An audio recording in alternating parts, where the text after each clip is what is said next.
अस्सलाम, कैसे हैं आप? ठीक है। आज अलग अलग बैठे। दूर दूर इधर आए, आप इधर आए मेरे पास इधर। आप बेटा अलग, दोनों अलग बैठे। सबसे पहले बेटा हम स्टार्ट करते हैं question number one. Question number one में जो मुझे और आपको लर्न करना है वो है रेडियन की डेफिनेशन, जो कि बहुत इंपॉर्टेंट है। सबको आती है। Angular distance at the center of the circle will be 1 radian if the length of the arc is equal to radius of the circle. उसके बाद बेटा हॉरिजॉन्टल और वर्टिकल सर्कुलर मोशन। तो हॉरिजॉन्टल सर्कल के अंदर आपको कंपोनेंट्स चाहिए होंगे। आपने पेपर के क्वेश्चन वन के लिए आपने लर्न करना है कि एक टेंशन का एक्स कंपोनेंट, एक टेंशन का वाई कंपोनेंट। तो एक कंपोनेंट आपका सेंट्रीपिटल फोर्स प्रोवाइड करेगा और दूसरा कंपोनेंट जो है वो वेट को बैलेंस करेगा, और उससे फिर क्वेश्चंस होते हैं। लेकिन वर्टिकल सर्कुलर मोशन में आपने ये वाला फॉर्मूला याद रखना है, tension is equal to centripetal force plus W cos theta. बेटा ऑनलाइन बच्चे हो जरा माइक बंद कर दें अपना बेटा। So centripetal force plus W cos theta. तो ये आपके पास बेटा पहला पार्ट आपका प्रिपेयर हो गया। अब जितने आपके आवर्स हैं 40, 25, जितने भी आवर्स रहते हैं, आपने इन लाइंस के ऊपर काम करना है for the question number one. For the next definition of the gravitational field, जैसे मैंने मैसेज किया था कि ग्रेविटेशनल फील्ड की डेफिनेशन और फील्ड स्ट्रेंथ की डेफिनेशन अब सेम है। Gravitational force per unit point mass. उसके बाद ग्रेविटेशनल पोटेंशियल को आपने लर्न करना है डेफिनेशन, और न्यूटन्स लॉ ऑफ ग्रेविटेशन। ये डेफिनेशंस आपने देख के जानी। आपको ये डॉक्यूमेंट मिलता है अभी। उसके बाद बेटा आपने derivation of g is equal to G M over R square, और ये कब होगा? The force of gravitation is equal to weight. और inside g directly proportional to d, outside inversely proportional to d. और उसके बाद बेटा phi is equal to minus G over d. इसके ग्राफ्स दोनों आर के साथ भी और 1/r के साथ। आर के साथ अगर ग्राफ हुआ, डिस्टेंस के साथ हुआ, तो ग्राफ आपका ऐसा है। और अगर आप 1/r के साथ हुआ तो ये नेगेटिव में स्ट्रेट लाइन हो। और इसका ग्रेडियंट, इसका एरिया जीएम की इक्वल, इसका जो ग्रेडियंट है वो जीएम की इक्वल। Very very important. उसके बाद आपको पता होना चाहिए कि -5 क्यों होता है फील्ड के अंदर। 3 पॉइंट्स याद है? ठीक। कि इन्फिनिटी पे ग्रेविटेशनल पोटेंशियल क्या होता है? 0। यूनिवर्स में ग्रेविटेशनल फोर्सेस क्या होती है बेटा? अट्रैक्टिव। इन द यूनिवर्स सारी force attractive, but one has to do some work in bringing the object from infinity to field. That's why this gravitational potential, yeah, gravitational potential energy appears negative. उसके बाद बेटा orbit shift. अब orbit shift के अंदर पहली बात तो याद रखें कि जियोस्टेशनरी ऑर्बिट की प्रॉपर्टीज आपको पता होनी चाहिए। 3 properties. Located exactly above the equator. Number 2, satellite is moving from west to east and time period 24 hours. उसके बाद जब ऑर्बिट शिफ्ट करते हैं तो हम अज्यूम करते हैं नो एटमॉस्फेरिक फ्रिक्शन, इसलिए change of kinetic energy is equal to change of potential energy. उससे फिर हम वेलोसिटी ये वाली जो है ये निकालते हैं। This is space kinematics equation. और उससे पे हम एस्केप वेलोसिटी निकालते हैं। अब मून की भी आ सकती है, मार्स की भी आ सकती है, अर्थ की भी आ सकती है। लेकिन इसको याद रखें, अगर ये टू नहीं लिखेंगे तो ये एस्केप वेलोसिटी नहीं होगी, ये ऑर्बिटल वेलोसिटी हो जाएगी। Orbital velocity. सो अगर कंपैरिजन आ जाए, so escape velocity is always under two two times more than the orbital velocity. उसके बाद बेटा इंपॉर्टेंट, ये जो टी आपके पास है is equal to pi over five, ये कहां से ड्राइव होगा, ये यहाँ पे। ऑर्बिट के अंदर सेंटीमीटर फोर्स ग्रेविटेशनल फोर्स, ये केप्लर्स की डेफिनेशन, उससे जनाब ये इक्वेशन निकालेंगे और उसके बाद ये प्रूव करेंगे T is equal to pi over under root five. तो इन लाइंस के ऊपर आपने क्वेश्चन नंबर 1 घर जाके प्रिपेयर करना है, जितने भी आपके पास लाइंस, जितनी भी आर्स है आपके पास। ठीक, अब हम नियरेस्ट पेपर जो है उसको चेक करते हैं, उसमें क्वेश्चन नंबर 1 कैसे आया। ये फरवरी मार्च 2024 का है। और एक चीज याद रखें, यहाँ पे अब म्यू नॉट की वैल्यू अब नहीं दी होती, पहले दी होती थी, वो आपने याद करनी है। Mu naught is equal to 4 pi into 10 power minus 7, ये आपने रटा लगा दिया।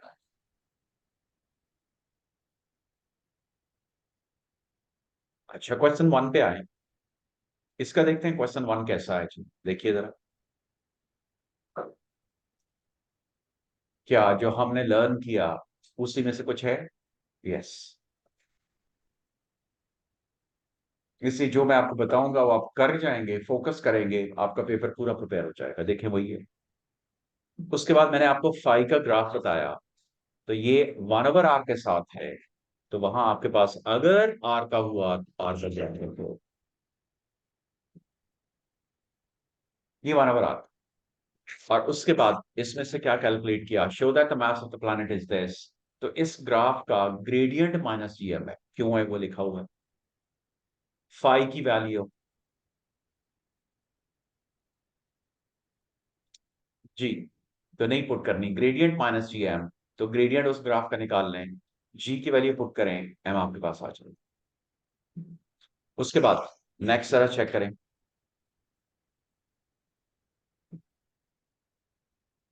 वही आपने फॉर्मूला टाइम पीरियड वाला, लेकिन एम आर ओमेगा स्क्वायर, ये ओमेगा निकाल लिया, इससे आप टाइम पीरियड भी निकाल सकते हैं, तो रेडियस आपने इससे निकाल लिया। और ये देखें, ये अर्थ डेज हैं, तो अर्थ का डे जो है वो 24 घंटे का होता है, इसलिए 24 से मल्टीप्लाई किया, 3600 for the second, you will get answer. Question ने बाहर से नहीं आना, जो आपने डिस्कस किया वैसे ही आना। उसके बाद क्वेश्चन पढ़ें।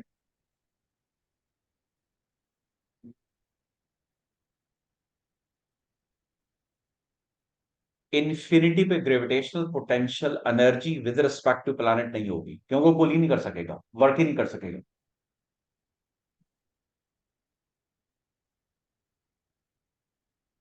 काइनेटिक एनर्जी भी जीरो होगी इन्फिनिटी पे, लेकिन जहां से आपने थ्रू किया वहां से तो होगी ना। इसलिए जी, इसलिए बेटा change of potential energy, change of kinetic energy निकालें, और इन दोनों एनर्जी का जो डिफरेंस होगा that is the extra energy. ये चेंज एपरेंटली हुआ, चेंज इन काइनेटिक एनर्जी की, और इनका चेंज का जो डिफरेंस है वो एक्स्ट्रा एनर्जी है। तो इन दोनों का डिफरेंस लेंगे, तो ये वैल्यूज पुट करेंगे, तो ये एनर्जी एक्स्ट्रा रिक्वायर्ड है उसको फेंकने के लिए। तो ये 10 मार्क का क्वेश्चन था जो हमने डिस्कस किया, वही आया।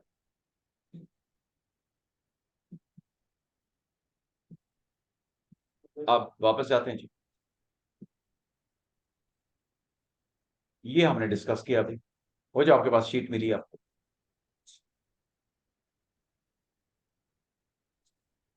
तो क्वेश्चन नंबर 1 हमारा प्रिपेयर, लेकिन घर जाके आपने इस चीजों को देखना है। उसके बाद बेटा आगे चले, अगर क्वेश्चन नंबर 2 पे आए, क्वेश्चन 2 कंपैरेटिवली इजी होता है।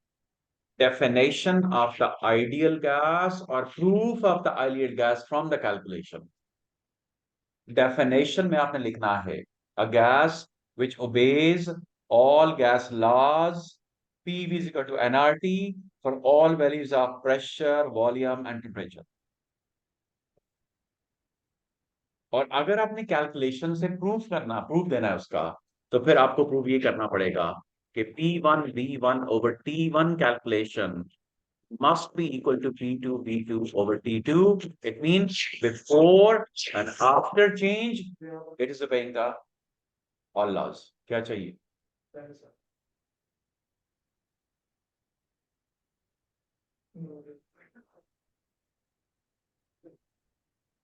उसके बाद बेटा derivation of kinetic energy and calculation of internal energy. तो काइनेटिक एनर्जी की डेरिवेशन के लिए, काइनेटिक एनर्जी के लिए एक तो फॉर्मूला आपके पास P is equal to N R T, जिसको आप लिख सकते हैं एन के टी, और दूसरा formula pressure is equal to 1/3 n m over volume mean square speed. इन दोनों को कंपेयर करेंगे तो काइनेटिक एनर्जी आएगी। कंपेयर, सुनते जाए। और उसके बाद आपको पता है इंटरनल एनर्जी जो है आइडियल गैस की, वो kinetic energy plus potential energy की वजह से है, लेकिन पोटेंशियल एनर्जी नेग्लिजिबल, क्योंकि इंटरमॉलिक्यूलर फोर्सेस नेग्लिजिबल होती है। इसलिए जितनी टोटल काइनेटिक एनर्जी होगी, और काइनेटिक एनर्जी का जो फॉर्मूला एक का होता है that is equal to 3/2 kT, लेकिन इसको मल्टीप्लाई बाय n कर देंगे, capital number of the molecules, तो internal energy total total kinetic energy हो जाएगी। उसके बाद P और V का ग्राफ। तो P और V के दो ग्राफ्स हैं हमारे सिलेबस में, वन इज है, इसके अंदर तीनों लॉज हैं।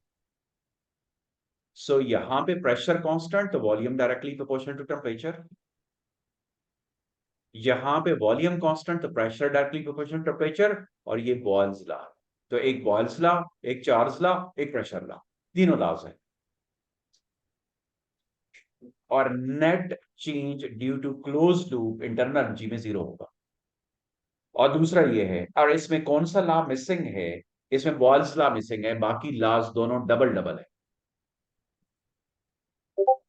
यहां पे जरा देखें, वॉल्यूम कम हो रहा है तो work done on the gas, volume कम हो रहा है, और यहां वॉल्यूम बढ़ रहा है तो work done by the gas. और यहां P directly proportional to T, P directly proportional to T। यहां कूलिंग ऑफ द गैस हो रही है, और ये आपके पास, और ये हीटिंग ऑफ द गैस हो रही है, क्योंकि जब भी गैस एक्सपैंड करती है work is done by the gas, तो कूलिंग होती है।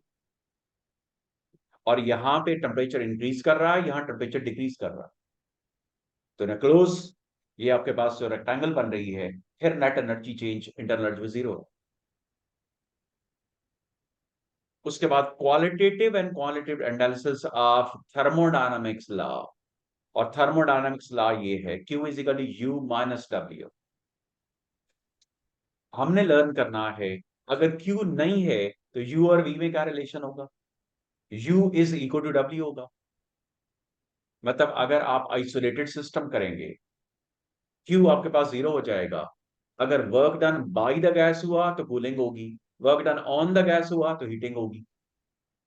उसके बाद अगर इंटरनल एनर्जी नहीं चेंज हुई, बट अब टेम्परेचर नहीं चेंज हुआ, तो फिर Q is equal to minus W। सब कुछ पड़ा हुआ है। उसके बाद बेटा वर्क, अगर वर्क नहीं हुआ तो इसका मतलब वॉल्यूम भी चेंज नहीं हुआ आपका। अगर वॉल्यूम नहीं चेंज हुआ तो Q is equal to U होगा। फिर इसका मतलब जितनी हीट जाएंगे सारी की सारी इंटरनल एनर्जी बनती जाएगी। तो आपने इंडिविजुअली इसकी क्वालिटेटिव और क्वांटिटेटिव इसका एनालिसिस करना है, तो थर्मोडायनामिक्स एक आएगा जरूर, 3 मार्क्स का था। उसके बाद specific heat capacity definition, latent heat की definition with under and over estimation. Specific capacity, amount of the heat energy required per unit mass substance to change its temperature per Kelvin. Or latent heat specific, amount of the heat energy required per unit mass to change its state at constant temperature. अगर आपने experiment किया and heat is lost in the surrounding, तो वो over estimation calculation होगी। और आप experiment कर रहे हैं, आपके सिस्टम सराउंडिंग से हीट एब्जॉर्ब कर रहा है, तो फिर वहां पे अंडर एस्टिमेशन होगी। जी, ये पेपर में याद रखना है आपने, over estimation and under estimation. इन पे घर जाके काम करना है, अभी बहुत टाइम। नहीं, दोबारा नहीं बताऊंगा, सब कुछ बता दूं। उसके बाद आप देखते हैं जी कि अगर हम लेटेस्ट पेपर पे जाते हैं तो what is the question. Question number 2 इनका क्या सच, जरा देखिएगा जी, वही चीजें होंगी। अब अगर और बहुत अच्छा लिखना है तो आप इससे पहले लिखेंगे microscopic sum of kinetic energy and potential energy in a substance due to the random distribution is called internal energy. So this random word important. उसके बाद आगे चलें, वर्क का फॉर्मूला आना चाहिए। गैसेस के लिए वर्क का formula pressure into change of volume होता है। Mechanical work F into D होता है, एफ डी कॉस थीटा होता है, एफ डी साइन थीटा हो सकता है, लेकिन गैसेस के लिए आपके पास pressure into change of volume होगा।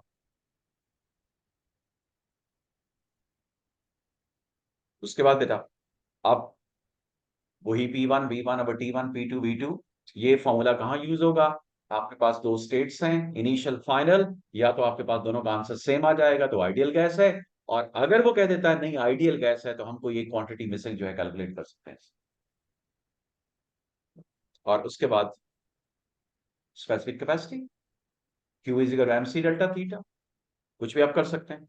उसके बाद जरा देखें क्वांटिटेटिव एंड क्वालिटेटिव। ये बेटा पेपर शेयर किया हुआ, दोबारा लिखने की जरूरत नहीं। जी, इसको जरा देखें। क्वेश्चन उसने पूछा कि जनाब चेंज इन वॉल्यूम नहीं है तो वर्क नहीं है, तो डब्ल्यू तो निकल गया ना, तो क्यू इज इक्वल यू हो गया। इसका मतलब अगर हीट सप्लाई करेंगे एनर्जी बढ़ जाएगी, हीट निकालेंगे एक्सट्रैक्ट करेंगे कूलिंग हो जाएगी उसकी। तो पहले आपके पास आपने जो हीट दे रहे थे, दो काम कर रहे थे, टेम्परेचर भी बढ़ा रहे थे, वर्क भी कर रहे थे। अब हीट आपको चाहिए सिर्फ टेम्परेचर बढ़ाने के लिए, इसे थोड़ी हीट चाहिए होगी, इसे स्पेसिफिक कैपेसिटी अब कम होगी।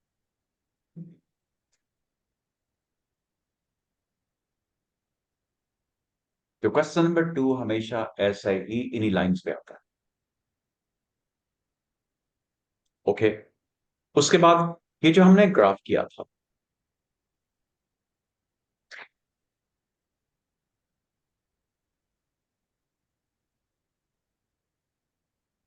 ये जो ग्राफ है इनकी कैलकुलेशन इंपॉर्टेंट है। एरिया अंडर द ग्राफ किसी का भी वो वर्क होगा, प्रेशर और वॉल्यूम का एरिया वर्क होगा। अब अगर वो पूछे इस लाइन के लिए वर्क हुआ नहीं हुआ, इन दोनों लाइंस के लिए वर्क हुआ। अब इस और इस लाइन के लिए कोई वर्क नहीं हुआ, यहां वॉल्यूम नहीं चेंज नहीं हो रहा, इन दोनों के लिए वर्क हुआ। अब यहां पे जरा देखें, इसके नीचे एरिया जो आपके पास है कम, इसके नीचे एरिया ज्यादा है, इसलिए हमें कुछ करना पड़ेगा। यानी कि मैंने क्या किया, मैंने उसके ऊपर काम कम किया और गैस से काम ज्यादा करवाया, तो that's why I have to supply energy. यानी कि किसी आप देखें, कोई आपका सर्वेंट है, कोई घर का बंदा है, उसको आप देते हैं 50 रुपए, काम उससे लेते हैं 100, तो नहीं चलेगा ना, बैलेंस तो नहीं रहेगा। So here this area is the work done on the gas, तो इसके नीचे एरिया तो कम है, और ऊपर जो आपके पास नीचे वाला एरिया वो ज्यादा है, इसका मतलब है आपने जितना वर्क किया उसके साथ साथ उसको हीट भी दी थी। सो Q plus W work done था, या Q प्लस आप कह सकते हैं बेटा W, वो इंटरनल एनर्जी बनी। अब आते हैं क्वेश्चन नंबर 3 पे। क्वेश्चन नंबर 3 मोस्टली कैलकुलेशन और ग्राफ होता है, ये स्ट्रेट फॉरवर्ड क्वेश्चन होता है। कहां प्रॉब्लम आता है, अगर कहीं ड्राइंग ऑफ द ग्राफ आ जाए, जैसे इंपॉर्टेंट कहा जा रहा है कि ड्राइंग क्या है। ड्राइंग ये है बेटा कि आप डैम्पिंग का ग्राफ बनाएं, वो भी लाइट डैम्पिंग का। तो याद रखना है, आपने कर्व बनानी है, डिक्रीजिंग ग्रेडियंट, और फोर्थ टाइम पीरियड से फुल टाइम पीरियड के बीच में उसको जीरो कर, नहीं तो वहां कट जाए। 1/4 T टू फुल T, उसके बीच में कहीं 1/4 से पहले उसको जीरो नहीं करना और टाइम पीरियड एक ऑसिलेशन के बाद नहीं करना। आप हाफ पे कर दें, 3/4 पे कर दें, जीरो कर दें, it's up to you.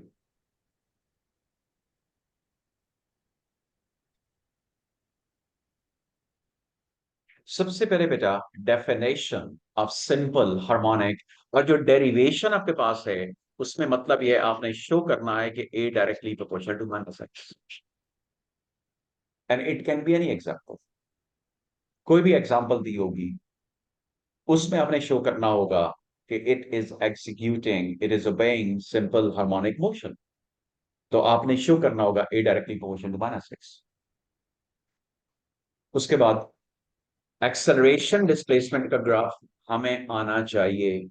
Acceleration और डिस्प्लेसमेंट ग्राफ का ग्रेडियंट ओमेगा स्क्वायर होता है और उससे टाइम पीरियड निकलता है। Very very important. वी और एक्स का ग्राफ लेंगे, वी और एक्स का ग्राफ, तो उसका ग्रेडियंट टेंजेंट का होगा और उस टेंजेंट का ग्रेडियंट ओमेगा होगा। ये आज तक नहीं आया लेकिन पता होना चाहिए। एनर्जी और एक्स, ये एनर्जी और डिस्टेंस का ग्राफ, तीनों ग्राफ आपने याद रखना है, काइनेटिक एनर्जी का, पोटेंशियल एनर्जी का और टोटल एनर्जी का। तो आपने पढ़ा हुआ है कि ये काइनेटिक एनर्जी का है, ये पोटेंशियल का है और ये टोटल का है।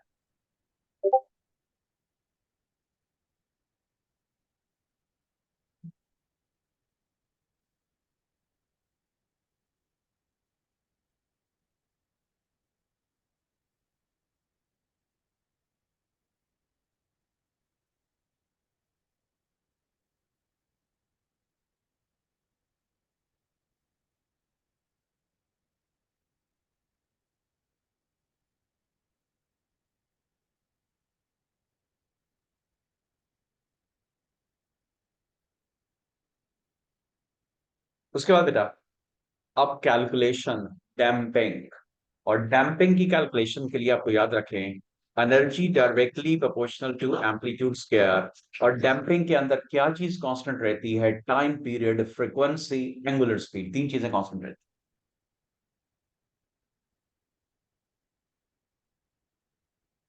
और उसके बाद बेटा, graphical analysis and the calculation of resonance. Analysis graphical, तो पहली आपने रेजोनेंस आपको पता होनी चाहिए। नंबर वन, कि अनडैम्प्ड सिस्टम की रेजोनेंस कैसी होती है। अनडैम्प्ड सिस्टम की रेजोनेंस के लिए ये जब आप ऐसे ग्राफ लेके जाएंगे आपने छोड़ देना है, फिर नीचे लेके आना है। तो ये आपने पीक जो है वो नहीं बनानी। और रेजोनेंस कब होती है? व्हेन एक्सटर्नली ड्रिवन फ्रीक्वेंसी और इंटरनल फ्रीक्वेंसी आपस में इक्वल हो जाती है और एम्पलीट्यूड बढ़ता है एनर्जी गेन करने से, क्योंकि वो इन फेज हो जाते हैं। और बिल्कुल वैसे ही है जैसे तो आपके पास वेव जो है उसकी क्या होती है? कंस्ट्रक्टिव इंटरफेरेंस होती है, एम्पलीट्यूड होता है। लेकिन अगर आपके पास लाइट डैम्प सिस्टम है तो आपने पीक बनानी है। अगर हैविली डैम्प सिस्टम है तो आपने पीक नीचे, बल्कि थोड़ी सी पीक जो है वो आगे करके बनानी है नीचे। और चौथी आपके पास होनी चाहिए रेजोनेंस, पार्शियल रेजोनेंस। और पार्शियल रेजोनेंस कब होती है? या फ्रीक्वेंसी आधी हो दूसरे से या डबल हो। तो इसलिए इंटरवल पे जाके वो इन फेज हो जाते हैं। जैसे आपके पास अगर ये वेव है, इसकी फ्रीक्वेंसी एफ, दूसरे की फ्रीक्वेंसी अगर डबल एफ होगी, देखिए इन फेज हो गए इधर और इधर। हमें हिचकी लगती है, वो आपके पास पार्शियल रेजोनेंस होती है, फ्रीक्वेंसी इंटरवल के बाद मैच करती है। तो चार रेजोनेंस, तीन डैम्पिंग। ठीक। और अगर वो पूछे कि ये पीक क्यों बनती है, तो rate of loss of energy becomes equal to rate of gain of energy. तो दिस इज क्वेश्चन नंबर 3 जो हमने प्रिपेयर करना है। अब आते हैं जनाब लेटेस्ट पेपर में इसको कैसे किया गया, जरा देखिएगा जी।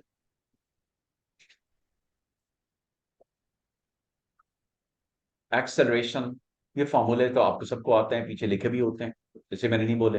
एनर्जी का भी आपको पता है। तो ये जरा देखें, एनर्जी का फॉर्मूला, एनर्जी निकाल ली। अब ये याद रखें इंपॉर्टेंट कि टोटल डिस्टेंस अगर एक ऑसिलेशन में 14 सेंटीमीटर कवर किया, मिलीमीटर, तो एम्पलीट्यूड डिवाइड बाय 4 होगा।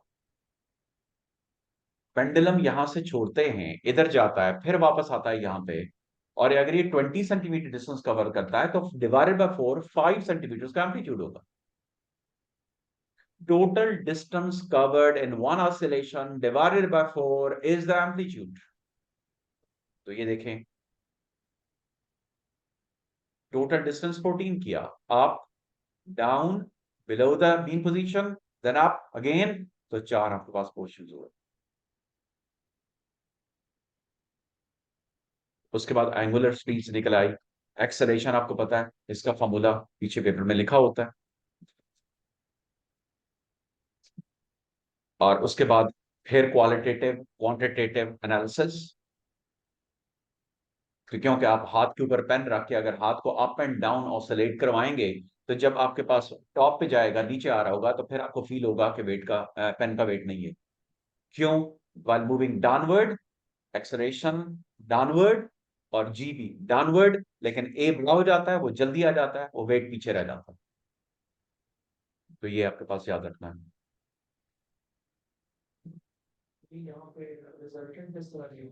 जी, resultant force acting on the object zero हो गई, क्योंकि डिटैच हो गया था।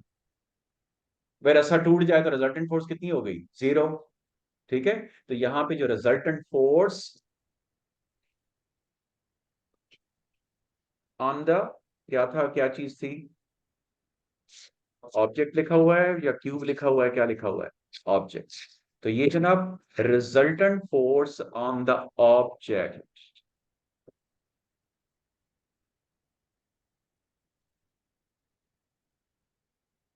Due to zero contact. बस इतना ही काफी।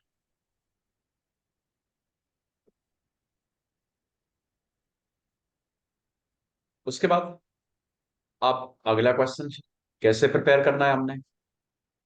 क्वेश्चन नंबर, ये था 3 4 पे आ जाए। क्वेश्चन नंबर 4 के लिए आपने electric potential and electric field strength, Coulomb's law, 3 definitions, electric potential, electric field strength on the Coulomb's law. फिर वही बात बेटा, इलेक्ट्रिक फील्ड और इलेक्ट्रिक फील्ड स्ट्रेंथ की definition same, force per unit charge, लेकिन टेस्ट क्या है? Force per unit test charge. Electric potential, work done per unit test charge to move it from infinity to a field point. और Coulomb's law आपको पता है, electric force is directly proportional to the product of the two point charges and inversely proportional to square of the distance from their centres. तो एक चीज, एक part prepare हो गया। उसके बाद calculation and the derivation for the charge affair. तो इसलिए आपने चार्ज अफेयर के लिए जनाब डेरिवेशन करनी है। और किसकी derivation? E is equal to 4 pi epsilon naught Q divided by D, and E is equal to 1 over 4 pi epsilon naught Q divided by D square. और simple, E is equal to VD। यही होता है? नहीं, V divide by D।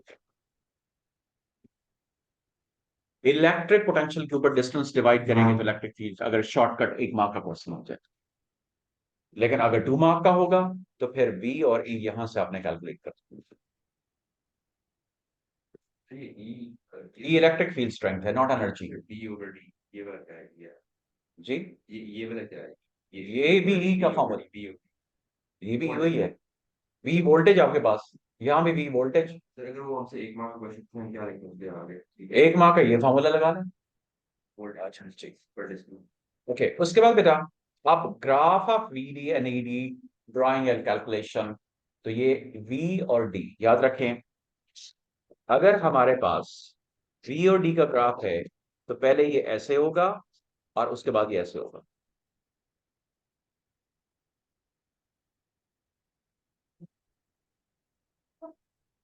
और इसका gradient electric field strength है, इसका gradient electric field strength. लेकिन अगर आपके पास ई और डी का ग्राफ है, इलेक्ट्रिक फील्ड स्ट्रेंथ वो इनसाइड जीरो होती है, सरफेस पे मैक्सिमम ये, और इसका ग्रेडियंट आपके पास जो है, सॉरी, इसका एरिया वोल्टेज होती है, इसका ग्रेडियंट इलेक्ट्रिक फील्ड स्ट्रेंथ और इसका एरिया वोल्टेज। और आपको दो सफेयर्स का बनाना आना चाहिए, स्पेशली दो याद रखें, दो सिमिलर चार्जेस और दो ऑपोजिट चार्जेस, पॉजिटिव पॉजिटिव का, पॉजिटिव नेगेटिव का, वीओडी का ग्राफ भी और ईओडी का ग्राफ भी। उसके बाद work done from the point two point in the field, ये अगर आ जाए तो बहुत मुश्किल है। सुनो जरा, दो सफेयर्स के बीच में वो कहता है P and Q are the points, one electron is moving from P to Q, बताएं वर्क कितना हुआ। तो पहले पी क्यू पर इलेक्ट्रिक पोटेंशियल निकालें, पी पे इलेक्ट्रिक पोटेंशियल, फिर क्यू पे इलेक्ट्रिक पोटेंशियल। लेकिन कैसे? पी पे इलेक्ट्रिक पोटेंशियल रिजल्टेंट निकालें आपका बहुत सफेयर, क्यू पे इलेक्ट्रिक पोटेंशियल निकालें दोनों सफेयर्स का, उनका लें फिर डिफरेंस, और उसको फिर करें work is equal to charge of electron multiply difference, और ये कम से कम 3 मार्क्स का पार्ट होना चाहिए। सबसे ज्यादा प्रॉब्लम इसमें आता है, ये आपके पास पॉजिटिव सफेयर है, ये नेगेटिव है, यहां से यहां, तो पहले आप वी निकालें इसकी वजह से, फिर वी निकालें इसकी वजह से, वी रिजल्टेंट निकाल लें यहां पे। उसके बाद यहां पे बेटा ये क्यू है, वी निकालें पॉजिटिव की वजह से, निकाले रिजल्टेंट निकाल लें, और फिर इन दोनों का potential difference multiply by charge of electron. And do remember, potential scalar, इसलिए पॉजिटिव चार्ज के लिए पॉजिटिव, नेगेटिव चार्ज के लिए नेगेटिव। फॉर्मूला लगा के, फॉर्मूला लगा के 1/4 पाई epsilon not Q divide by D. पहले पी पे इसके लिए निकालें, फिर इसके लिए निकालें, अब दोनों एक पॉजिटिव नेगेटिव डिफरेंस लें रिजल्टेंट। उसके बाद इस क्यू पे निकालना है, ये डिस्टेंस, आप उनके क्या करें बेटा, डिफरेंस लें, और फिर उन दोनों का डिफरेंस लें मल्टीप्लाई बाय चार्ज। मुश्किल होता है ये, मिस्टेक हो जाती है, लेंथी इसमें कैलकुलेशन है। उसके बाद qualitative analysis of potential energy, और ये अब क्वालिटेटिव, पहली बात यह है कि एनर्जी जो होती है, एनर्जी वो चार्ज मल्टीप्लाई बाय वोल्टेज। तो चार्ज एक सफेयर का लेना है, वोल्टेज दूसरे सफेयर के लेनी, और फॉर्मूला क्या बनेगा एनर्जी का, इसलिए 1/4 पाई epsilon not Q1 Q2 over D, एक का चार्ज एक का पोटेंशियल। और उसके बाद अगर क्वालिटेटिव एनालिसिस में आ जाए, तो अगर दो सिमिलर चार्जेस हो, दोनों पॉजिटिव या दोनों नेगेटिव, हम वर्क क्यों करेंगे? Just to overcome their repulsion. ऐसे ना सिमिलर चार्ज क्या करेंगे? रिपेल। तो हम वर्क करेंगे उनको क्लोज लाने में, तो जब हम क्लोज लाएंगे हमारा वर्क उनमें स्टोर हो जाएगा एज एनर्जी, इसलिए उनकी टोटल एनर्जी भी बढ़ जाएगी और उनका पोटेंशियल भी बढ़ जाएगा। लेकिन अगर दो ऑपोजिट चार्जेस हैं, one is positive other is negative, तो हमें वर्क करना पड़ेगा अगेंस्ट देयर अट्रैक्शन। वो खुद क्लोज आएंगे, हम उनको खींच के दूर लेके जाएंगे, तो हमारा वर्क उनमें स्टोर हो जाएगा एज एनर्जी, एनर्जी बढ़ जाएगी और पोटेंशियल भी बढ़ जाएगा। लेकिन अगर वो कहते हैं नहीं नहीं, एक चार्ज है एक अनचार्ज है, तो हमें तो कुछ नहीं करना, एक पीछे से बात को बोल के हमें कुछ नहीं करना। एक पॉजिटिव आपके पास है चार्ज, दूसरा न्यूट्रल है, ठीक है, पॉजिटिव और न्यूट्रल, तो क्या करना है हमने? हमें तो कुछ नहीं करना, वो तो न्यूट्रल को खुद ही अट्रैक्ट करेगा। लेकिन प्रॉब्लम ये है हमने कोई काम नहीं किया, राइट, इसलिए उसकी एनर्जी तो नहीं बढ़ेगी, लेकिन वो एनर्जी अब अट्रैक्शन में मोर नंबर ऑफ द चार्जेस में शेयर हो गई, इसको उस बेचारे का पोटेंशियल ड्रॉप हो जाएगा। तो न्यूट्रल और चार्ज के बीच में अगर कुछ मूवमेंट हो रही है, तो एनर्जी में कोई फर्क नहीं पड़ रहा, लेकिन same energy is shared among more number of the charges, इसलिए उसका पोटेंशियल ड्रॉप कर जाएगा। This is qualitative analysis of potential and energy for the charge are neutral affair. तो ये है जी क्वेश्चन नंबर 4। अब आते हैं लेटेस्ट क्वेश्चन, कैसा ये कैम्ब्रिज वाला ने दिया, ये पेपर आपके पास फरवरी मार्च 2024, देखें कोई क्वेश्चन नहीं है यहाँ पे। इसलिए हमें याद रखना है कि समटाइम्स ऐसा होता है इलेक्ट्रिक फील्ड प्लस कैपेसिटेंस, एक क्वेश्चन बनता है। दूसरा ऑप्शन ओनली इलेक्ट्रिक फील्ड, तीसरा ऑप्शन ओनली कैपेसिटेंस। इसमें थोड़ा बहुत वो गड़बड़ करते हैं, इन दो चैप्टर्स को मिला के क्वेश्चन दे देते हैं या सेपरेट सिंगल का दे देते हैं। आपने प्रिपेयर दोनों करना है। उसके बाद अगले क्वेश्चन पे जाएं हम।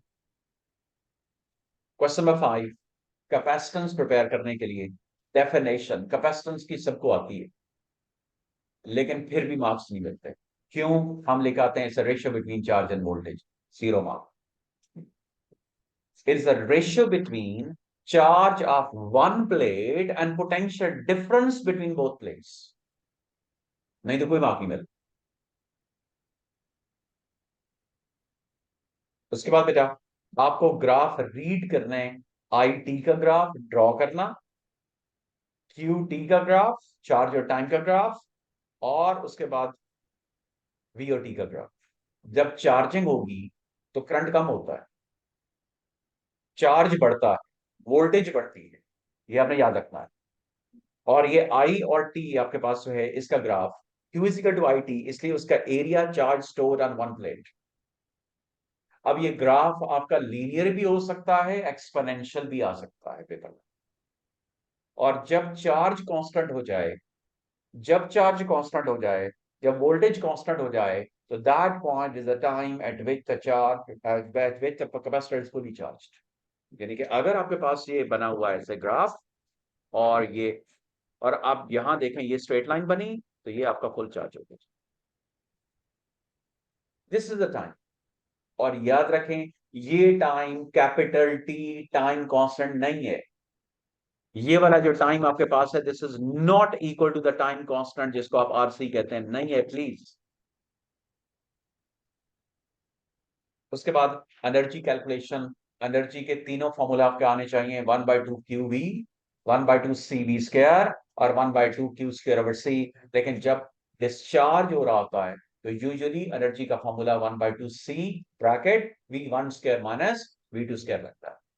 और उसके बाद डिस्चार्जिंग लीनियर और एक्सपोनेंशियल ग्राफ। तो आपका डिस्चार्जिंग का ग्राफ जो है वो ये भी आ सकता है ऐसे, और आपका डिस्चार्जिंग का ग्राफ ये भी आ सकता है। ये अगर आएगा तो ये एलन के साथ आएगा, और ये आएगा तो सिर्फ चार्ज और टी या वी और टी का होगा। ये एलन क्यू हो सकता है, एलन वी हो सकता है, और ये जस्ट क्यू भी हो सकता है। तो अगर एलन नहीं होगा तो वो आपके पास कर्व होगा, और अगर आपके पास एलन का ग्राफ आ जाए तो स्ट्रेट लाइन। और ये जो आपके पास होगा यहाँ पे, ये वाई इंटरसेप्ट जो होगा this is L N Q naught होगा, इनिशियल चार्ज।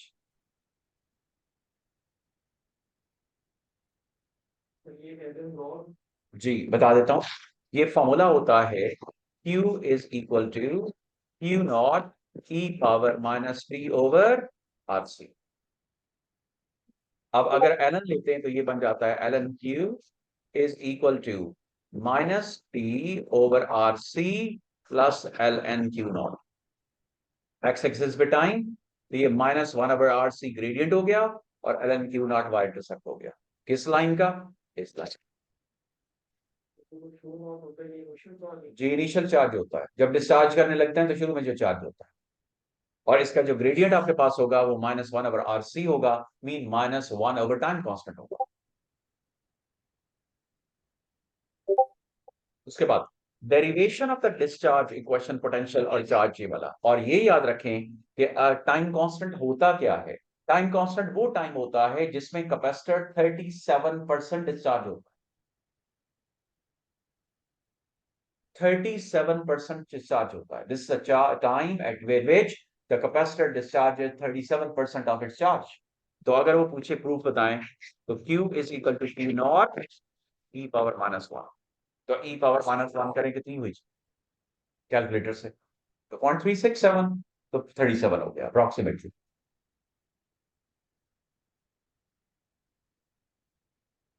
और उसके बाद आपको पता है आसान कि कैपेसिटर जो है सीरीज में लगाएं पैरेलल में लगाएं। सीरीज में उनकी कैपेसिटेंस 1/c होती है, और पैरेलल में क्या होती है, सिंपली उनको C1 प्लस C2 कर देते हैं। अब देखते हैं इससे रिलेटेड शायद क्वेश्चन कोई लेटेस्ट आए। हाँ, कैपेसिटर का है जी, क्वेश्चन देखें।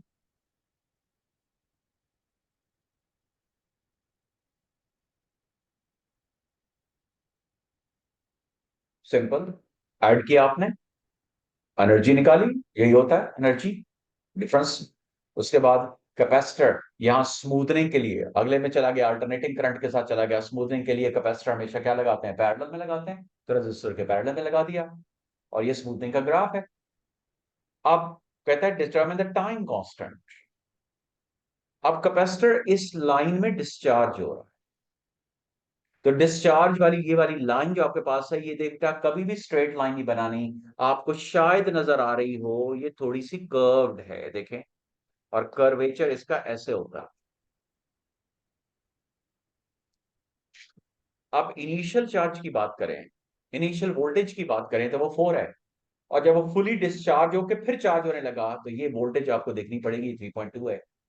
तो फॉर्मूला होता है Q over Q naught e power minus T over R C, या V ओवर V नॉट, क्योंकि Q directly proportional to V होता है, C इज कांस्टेंट, इसलिए ये फॉर्मूला लगाएंगे, तो ये आपके पास वोल्टेज एंड वाली 3.2, शुरू वाली ये ई पावर, और ये टाइम कितना लगा इसमें, यहां से लेकर यहां तक, ये नीचे से रीड कर लेना, तो 8 है, और ये आर सी टाइम कांस्टेंट आ गया।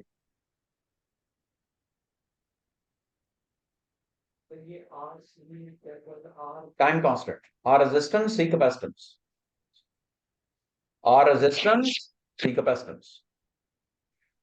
उसके बाद बेटा, अब फुल वेव रेक्टिफिकेशन में म्यू की पावर क्या होती है, 50%, तो 16 का 50% क्या होगा, 18, और अगर हाफ वेव रेक्टिफिकेशन है तो उसके भी काम, तो 8 का भी काम, 4।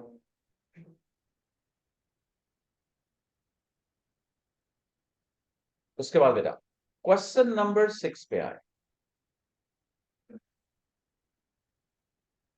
Definition of magnetic field, magnetic flux and flux density सबको आनी चाहिए। सबसे मुश्किल होती है फ्लक्स डेंसिटी की डेफिनेशन।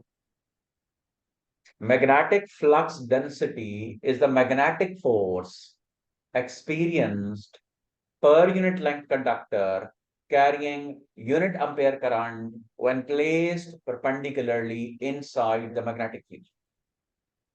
और अगर मैग्नेटिक फोर्स की जगह लिखते हैं magnetic flux density will be 1, magnetic force will be 1 Newton if, ठीक है, वो आप उसमें आगे सारा वही लिख देंगे, तो वो टेस्ला की डेफिनेशन मैं रिपीट कर देता हूं। Magnetic flux density will be 1 Tesla if 1 Newton force is experienced per unit length conductor per unit ampere current when placed perpendicularly magnetic field, तो ये हो जाएगी। लेकिन calculation of d phi in the different cases, one याद रखना है, पहला case formula आना चाहिए आपको, दूसरा केस सोलोनॉइड के सेंटर पे, और तीसरा फ्लैट सर्कुलर कॉइल के सेंटर में, ये फॉर्मूले आने चाहिए।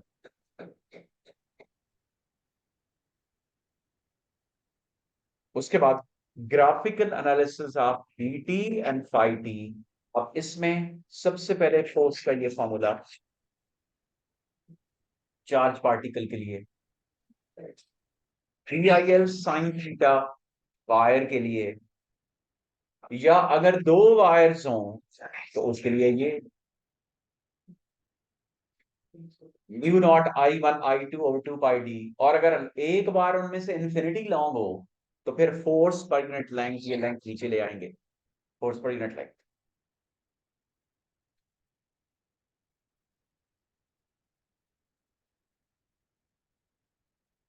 ठीक। I1 म्यू नॉट बताया था बेटा 4 5 10 to the -7 permeability of the free space, ये इंपॉर्टेंट। अब इसके साथ थोड़ा सा आपको ये भी याद होना चाहिए कि velocity selection equation, electric field और मैग्नेटिक फील्ड स्ट्रेंथ की जो रेशियो होती है, that is velocity selection, v is equal to e by v, यानी कि हमारे पास electric field strength is equal to magnetic field strength into v। और कब होती है बेटा, ये हॉल्स इफेक्ट में, और हॉल्स वोल्टेज का formula bv into D, calculation के लिए। उसके बाद ये ग्राफ आपको आना चाहिए, जी और फाइव का ग्राफ स्केच करना है।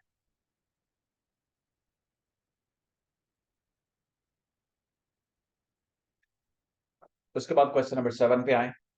फैराडेज और लेंज लॉ की डेफिनेशन और फॉर्मूले।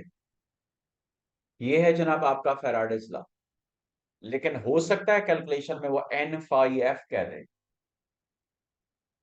तो ये भी फैराडेज लॉ की क्वेश्चन है। क्यों? N delta phi over D T, तो 1/t तो फ्रीक्वेंसी होती है, इसलिए ये एन फाई होता है, N number of turns of the coil हो गया। और अगर लेंस लॉ बीच में है तो नेगेटिव है। उसके बाद phase difference between source and induced हमेशा 90 डिग्री का होता है। क्यों होता है? बिकॉज उसने कट करना होता है, और कट कब करते हैं? जब 90 डिग्री पे होती है। इसलिए अगर आपके पास स्लाइड वोल्टेज का ये ग्राफ है साइन का, तो जो इंड्यूस्ड वोल्टेज होगी उसका कॉज का बनाए या माइनस कॉज का बनाए। अगर कॉज का बना रहे हैं तो आप लेंस लॉ इग्नोर कर रहे हैं, लेकिन अगर वो कहते हैं नहीं लेंस लॉ कंसिडर करें, तो फिर माइनस कॉज का बनाना है, क्योंकि ऑपोजिट इन डायरेक्शन। उसके बाद अल्टरनेटिंग करंट, स्मूथनिंग और रेक्टिफिकेशन, पीछे जो आपने जैसे क्वेश्चन बताया था आपको। और स्मूथनिंग के लिए हमेशा आपने capacitor parallel to the resistor लगाना है।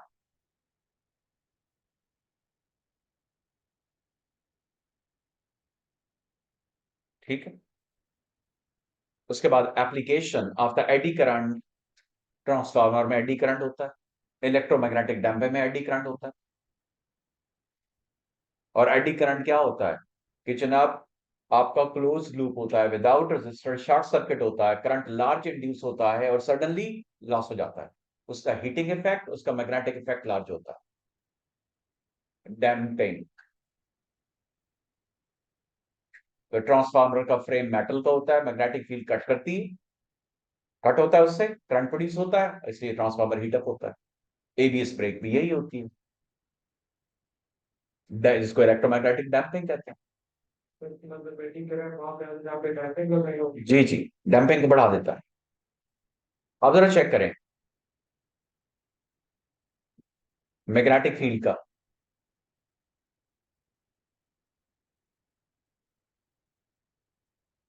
कैसा क्वेश्चन दे दिया? मैग्नेटिक फील्ड में अंदर ये प्रूव करना दिखा दिया।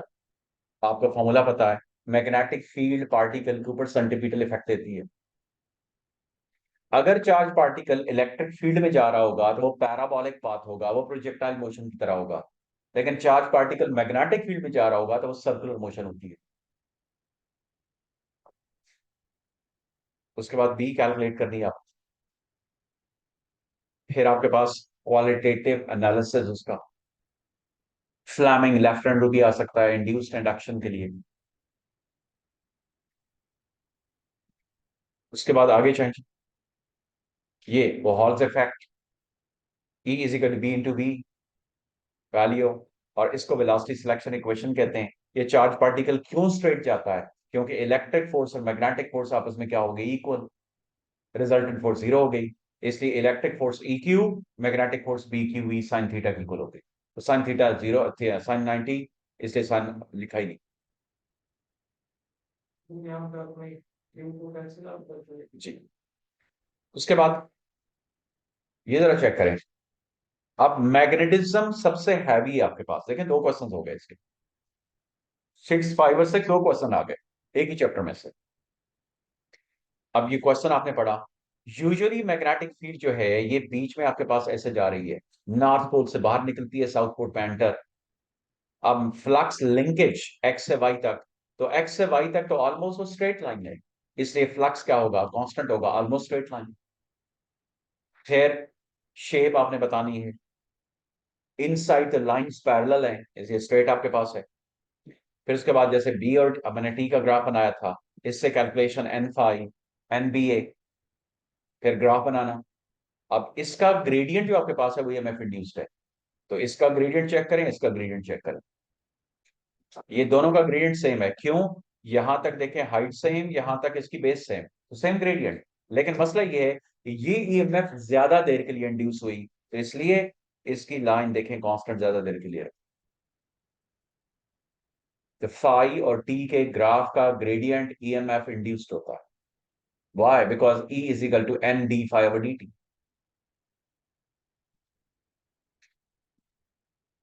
अब अगर इसको आप डायरेक्ट करंट देते हैं, ये करंट ऐसे चलेगा, इसमें ऐसे चलेगा, तो दोनों लूप्स के अंदर करंट एक ही डायरेक्शन में चल रहा है ऐसे। तो सिमिलर ऐसा ही है जैसे दो वायर्स में करंट एक ही डायरेक्शन में चल रहा हो। तो जब दो पैरेलल वायर्स हो, सेम डायरेक्शन में करंट हो, तो वो अट्रैक्ट करती है या रिपेल? अट्रैक्ट। इसलिए वो स्प्रिंग श्रिंक कर जाता है, और यही लिखना था।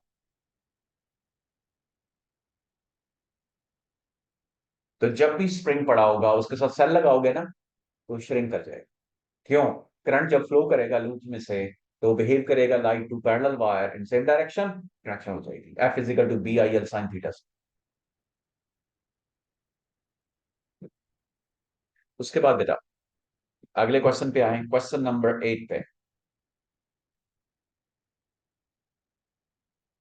आपको पता होना चाहिए प्लैंक कांस्टेंट क्या हो। डेफिनेशन, थ्रेशोल्ड फ्रीक्वेंसी या थ्रेशोल्ड वेवलेंथ, याद रखें। थ्रेशोल्ड फ्रीक्वेंसी मैक्सिमम फ्रीक्वेंसी होती है, और थ्रेशोल्ड वेवलेंथ मिनिमम वेवलेंथ होती है। क्यों? Because frequency and lambda both are inversely. और वर्क फंक्शन क्या होता है?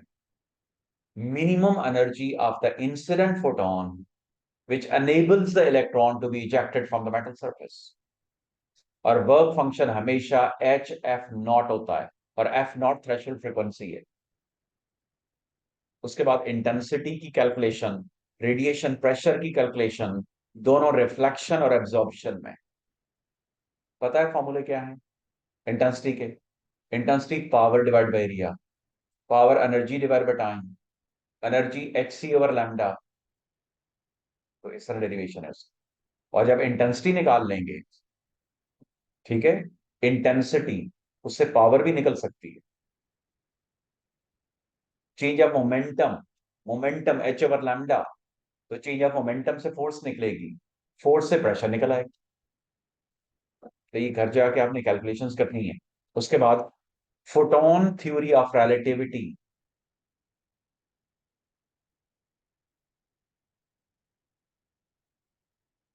उसके बाद evidences for the particulate nature. चार हैं, 3 मार्क्स के हैं, तो तीन बताने। ये आज 4 हो जाए तो फिर चौथा भी लिखना है। और फोर्थ वाला कौन सा है? There is no delay between absorption of the photon and emission of electron from the atom.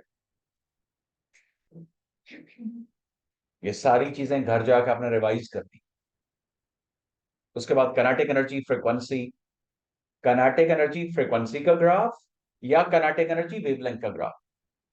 और पेपर में वेवलेंथ एक्स एक्सेस भी हो सकती है, वाई एक्सेस भी हो सकती है। फिर फोटो इलेक्ट्रिक इफेक्ट और possibilities of the electric photon and properties. तो जो इमिटेड इलेक्ट्रॉन होगा, पहली property, number 1, it interacts with its anti particle, उसको एनालिशन कहते हैं, पॉसिबिलिटी है। दूसरा जनाब, it is converted into the wave nature. कैसे पता चलेगा? जब कार्बन फिल्म से उसकी डायफ्रैक्शन कराएंगे, स्क्रीन के ऊपर कलर्ड रिंग्स देगा। तीसरी possibility, it is stopped by the potential. चौथी property, it ionises the gas, it ionises the air. तो ये चार प्रॉपर्टी। उसके बाद हाइड्रोजन गैस के spectrum, energy level 1, energy level 2, energy level 3 और ई एन। ये फॉर्मूला होता है एनर्जी लेवल की एनर्जी का। और आपका एनर्जी लेवल अगर आपने एच एफ निकालना है, तो वो एनर्जी का डिफरेंस होगा।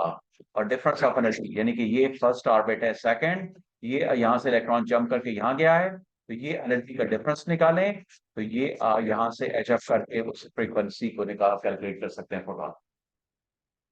और ये याद रखें, हमेशा हर इलेक्ट्रॉन एक फोटोन एब्जॉर्ब करता है, दो फोटोन नहीं करता। उसकी एविडेंस क्या है? कि energy of the photon incident exactly equal to the energy of two energy level, difference of energy of two energy level। तीन की एनर्जी के डिफरेंस की इक्वल नहीं होती, दो की एनर्जी डिफरेंस इक्वल होती है। तो ये वाला फॉर्मूला है आपकी समरी में, ये लिखा हुआ है बेटा ये सामने। तो अब देखते हैं जनाब लेटेस्ट क्वेश्चन इसके बारे में क्या आया। देखें जरा, अब यहां से देखें, मोमेंटम एच ओवर लैम्डा होता है एक, अगर वेव हो और अगर पार्टिकल हो तो momentum energy divide by speed of light होता है। ये बुक्स में नहीं लिखा हुआ है, इसको आपको पता होना चाहिए। तो मोमेंटम पार्टिकल के लिए ई डिवाइड बाय सी, और वेव के लिए एच ओवर लैम्डा। उसके बाद ये आपके पास power energy divide by time, energy होगी n h f divide by t. तो एन एच एफ की जगह c over lambda, because v is equal to f lambda, तो ये नंबर ऑफ फोटॉन्स ऐसे निकल आएंगे। उसके बाद आपने ये प्रूव करना है F is equal to P divide by C. तो जाहिर है पावर आपके पास W divide by T, W F into D divide by T, power F into V, तो ये एफ आपके पास पी डिवाइड बाई वी, जैसे मर्जी करें, और वी स्पी है। यहाँ फोर्स है, तो फोर्स पे एरिया डिवाइड करेंगे तो रेडिएशन प्रेशर आ जाएगा। कहीं ना कहीं तो उसने लिंक करना ही है। तो उसके बाद इधर देखें, अब यहां पे मैक्सिमम वेवलेंथ लिखा हुआ है, आप मिनिमम वेवलेंथ भी लिख सकते हैं। क्यों? क्योंकि फ्रीक्वेंसी और लैम्डा आपस में इनवर्सली, खाली वेवलेंथ भी लिख लें। Wavelength of the photon which enables it to get to be ejected from the metal surface is called the wavelength, threshold wavelength। Maximum minimum से बेशक जान छोड़ा लें। उसके बाद वर्क फंक्शन अभी बताया था, एच फाइव की इक्वल होता है, तो ये थ्रेशोल्ड वेवलेंथ आपने निकाल ली, थ्रेशोल्ड फ्रीक्वेंसी भी निकाल सकते हैं। अब यहाँ पे क्वेश्चन जो है वो उसका एनर्जी लेवल्स का नहीं आया, लेकिन करना है आपने क्योंकि इंपॉर्टेंट है वो। और उसके साथ जो इंपॉर्टेंट और चीज है वो ये है जनाब, आपने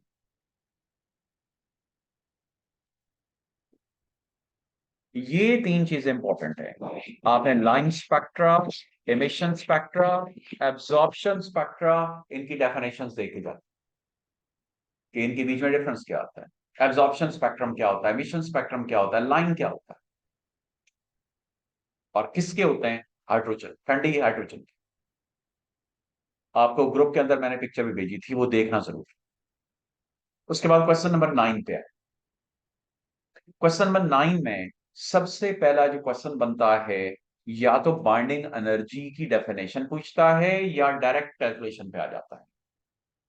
और आपने बाइंडिंग एनर्जी की डेफिनेशन वही लिखनी है, energy required by the nucleus to split itself up to infinity completely. Infinity and completely दो वर्ड्स नहीं होंगे डेफिनेशन के, कोई मार्क्स नहीं मिल जाए। मास डिफेक्ट जब आप कैलकुलेट कर रहे होंगे तो आपने न्यूट्रॉन्स को इंक्लूड करना, लेकिन जब आप बाइंडिंग एनर्जी कैलकुलेट कर रहे होंगे फिर नहीं करना, क्योंकि they are not the part of the nucleus. और स्टेबिलिटी कब होती है, जब binding energy 8 mega electron volt निकले, binding energy per nucleon, total binding energy नहीं। टोटल बाइंडिंग एनर्जी पे number of the particles divide करते हैं, मास नंबर डिवाइड करें, फिर पता लगेगा स्टेबल है। अगर लेस देन 8 आ रहा है तो इट्स अनस्टेबल। उसके बाद बेटा फिशन और फ्यूजन और बाइंडिंग एनर्जी और इसका ग्राफ, ये जो पीक बन रही है ये आयरन की है, इससे इधर वाले जो है वो फ्यूजन, उससे उधर वाले जो है वो फिशन। लेकिन फिशन जो होती है वो वीक होती है, फ्यूजन स्ट्रांग होती है। कैसे पता चल रहा है? ये ग्रेडियंट से पता चल रहा है, इसका ग्रेडियंट ज्यादा, फ्यूजन स्ट्रांग, इसका ग्रेडियंट कम, fission weak, for same mass deficit. और एक यू मास डेफिसिट होगा तो 934 या 930 mega electron volt energy release होती है। उसके बाद calculation of the decay constant lambda, decade nuclei का नंबर, और हाफ लाइफ और टाइम, और न्यूक्लियर इक्वेशंस को आपने बैलेंस करना। उनके नीचे मास नंबर, प्रोटॉन नंबर वो लिखना चाहिए। ये आपने प्रैक्टिस करनी है इसकी। ठीक, अब देखते हैं लेटेस्ट जो पेपर है उसमें किस तरह का इस क्वेश्चन को लिया गया।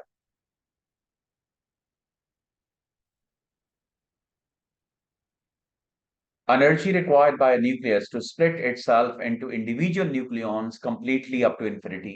इक्वेशन देखें, कैलकुलेशन आ गई। उसके बाद बाइंडिंग एनर्जी दी हुई है, कैलकुलेशन आ गई, यही होता है इसमें।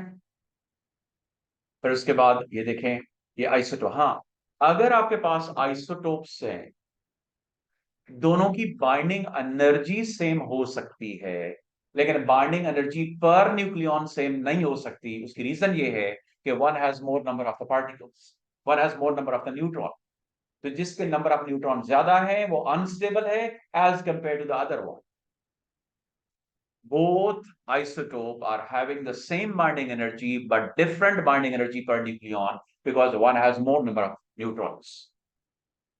जिसके नंबर ऑफ न्यूट्रॉन ज्यादा होंगे वो unstable as compare to the other. और ये कैलकुलेशन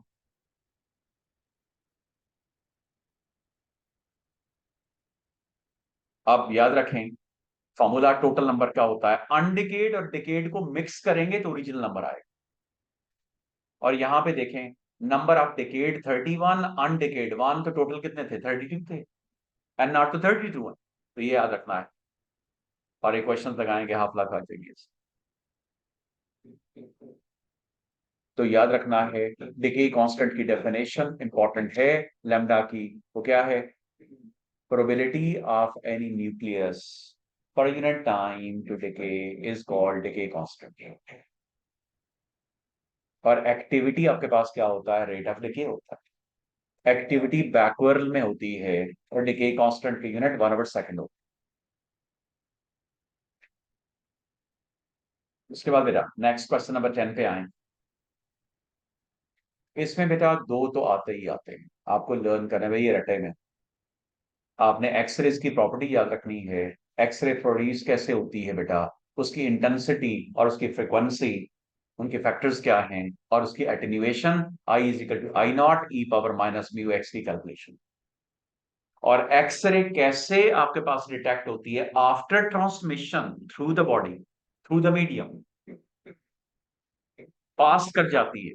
और क्या करती है? Blackening the photographic film. इसका कंट्रास्ट कैसे इंप्रूव करते हैं, इसके आपके पास जो इंटेंसिटी है, शार्पनेस, वो कैसे इंप्रूव करते हैं, ये पता होना चाहिए। और हाफ वैल्यू थिकनेस क्या होती है? Thickness of the medium which absorbs half of the intensity of the x-ray. और वो कैसे निकालते हैं, उसका फॉर्मूला चाहिए।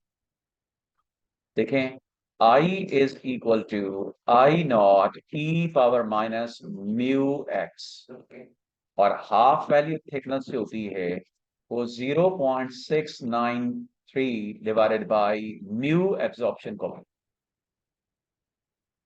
और म्यू एब्जॉर्प्शन कोफिशिएंट की डेफिनेशन पूछी जाए तो एक्चुअली म्यू क्या है?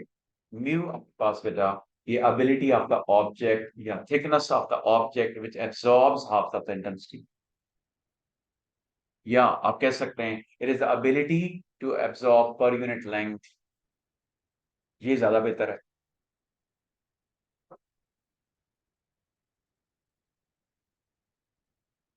म्यू आपके पास पर मिलीमीटर होगा, ठीक है, या पर सेंटीमीटर होगा, लेकिन यूजुअली मिलीमीटर में होता है, पर मिलीमीटर। यानी कि कितनी इंटेंसिटी पर यूनिट लेंथ एब्जॉर्ब हो रही है, that's called the mu absorption coefficient. उसके बाद बेटा पैट स्कैन का पूरा 4-5 नंबर का आपने याद रखना है, उसमें क्या प्रोसेस होता है, कैसे FDG पता है ना, फ्लोरोडिऑक्सी ग्लूकोज कैसे प्रिपेयर करते हैं, क्या प्रोसेस होता है, एनहिलेशन होती है, बाहर आते हैं, कैसे डिटेक्ट करते हैं, फिर प्रोसेस करते हैं उसको सेंटिलेशन से। ये सारा याद रखना बेटा। अल्ट्रासाउंड, अल्ट्रासाउंड का आपके पास पीजो इलेक्ट्रिक से होती है, रिफ्लेक्शन के बाद रिसीव होती है। और इसका भी वही formula I/I0 is equal to e power minus mu X. लेकिन इसके तीन फार्मूले, रिफ्लेक्शन का फार्मूला अक्यूस्टिक इम्पिडेंस पे डिपेंड करता है, ट्रांसमिशन का, और तो सबसे पहले रिफ्लेक्शन की इंटेंसिटी का देख लें। IR over I0 is equal to difference of Z divided by sum of Z's whole square, यानी कि Z2 minus Z1 divided by Z2 plus Z1 whole square। और अगर आपके पास ट्रांसमिटेड का लेना है IT over I0, तो ये होगा E is equal to minus mu x। आप इसको अल्फा रिफ्लेक्शन कोएफिशिएंट, इसको बीटा ट्रांसमिशन, और जब वो सरफेस पे रिसीव होती है तो received intensity divided by original I0, alpha beta 1 beta 2। ये अल्फा ये है, बीटा ये। ये β1 β2 क्यों है? इसलिए कि नीचे आते हुए अगर मीडियम और है, ऊपर जाते हुए मीडियम और है, तो फिर β1 β2। लेकिन अगर दोनों up and down same transmission medium में हुई, देन अल्फा बीटा स्क्वायर लिख सकता है। नीचे आते हुए मसल से, ऊपर जाते हुए वापस उसी मसल से, फिर अल्फा बीटा स्क्वायर हो जाएगा।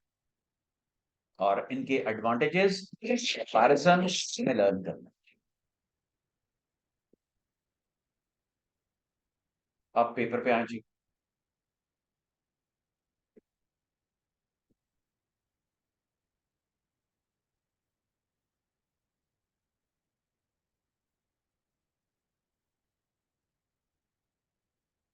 जी, एनर्जी का फॉर्मूला, एक्सरे का energy H C over lambda, क्योंकि एच एफ होती है। उसके बाद एनर्जी चार्ज इंटू वोल्टेज होती है, कितनी वोल्टेज इलेक्ट्रॉन को ज्यादा दें उतनी एनर्जी ज्यादा उसके पास होती है। और ये भी याद रखें, 99.8% इलेक्ट्रॉन की एनर्जी जाया हो जाती है हीट में, सिर्फ लेस देन आपके पास बेटा 0.2%। तो वो ये लिखा हुआ है।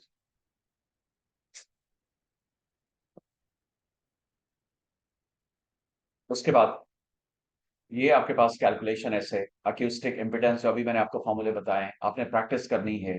स्पेसिफिक अक्यूस्टिक इम्पिडेंस की डेफिनेशन, ये रिफ्लेक्टेड की, फिर ट्रांसमिटेड की। भाई दो आपके पास रिफ्लेक्ट हो गई, उसको निकाल दें टोटल में से, तो बाकी ट्रांसमिटेड हो। ये रिफ्लेक्टेड निकली, तो वन में से सब्ट्रैक्ट करें, तो दिस इज ट्रांसमिटेड। उसके बाद ये जरा देखें,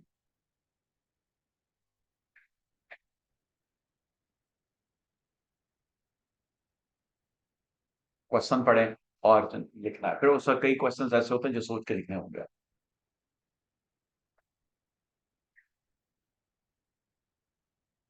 आप बेटा नेक्स्ट क्वेश्चन पे आए, क्वेश्चन नंबर 11। लुमिनोसिटी की डेफिनेशन हमें आती है, रेडियंट फ्लक्स इंटेंसिटी की आती है हमें, स्टैंडर्ड कैंडल की इंपॉर्टेंट। उसके बाद हब्बल्स लॉ की डेफिनेशन और कैलकुलेशन, यानी कि V is equal to H naught D.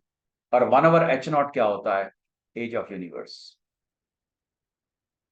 When displacement law कब आपको आनी चाहिए? उसमें ये है कि लैम्डा और टेम्परेचर आपस में इनवर्सली प्रोपोर्शनल होता है। जो हॉट टेम्परेचर आपके पास होता है, ऑब्जेक्ट होता है, उसकी वेवलेंथ पीक वाली कम होती है। उसके बाद रेस्ट शिफ्ट की रिसेक्शनल स्पीड निकालनी, तो रिसेक्शनल स्पीड होती है डेल्टा वी डिवाइडेड बाय सी, ये delta lambda over lambda delta F over F. अब हो सकता है ये दो, हो सकता है ये दो, हो सकता है ये दो, कोई भी हो सकता है। उसके बाद evidences for the big bang, red shift आपने बताना है। और स्टीफन्स बोल्टजमैन कैलकुलेशन, जो फॉर्मूला आपके पास है, L is equal to 4 pi R square sigma e⁴, इसको याद रखना। जी वैल्यू दी होती है जी। ठीक है। अब पेपर पे आते हैं कि पेपर में इससे जनाब रिलेटेड क्या है, देखिए इंपॉर्टेंट।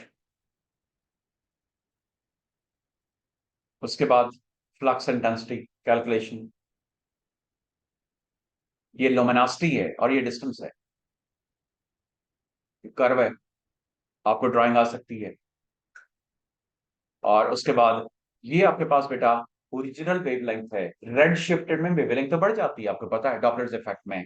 तो ये यहाँ पे आपके अगर 400 से थोड़ी सी इधर है, तो आप ड्रॉ करें 400 से आगे कर लें, रेड शिफ्ट। उसके बाद ये फॉर्मूला, उसके बाद ये चीज है, तो यही चीजें आनी चाहिए। कौन सा वाला? ये वाला। ये lambda max inversely proportional T है ना, तो वेवलेंथ रेड शिफ्ट में बढ़ जाती है, इससे टेम्परेचर कम हो रहा है, मतलब ये है कि सन हमसे दूर जा रहा है, इसलिए वो ठंडा हो रहा है। बस।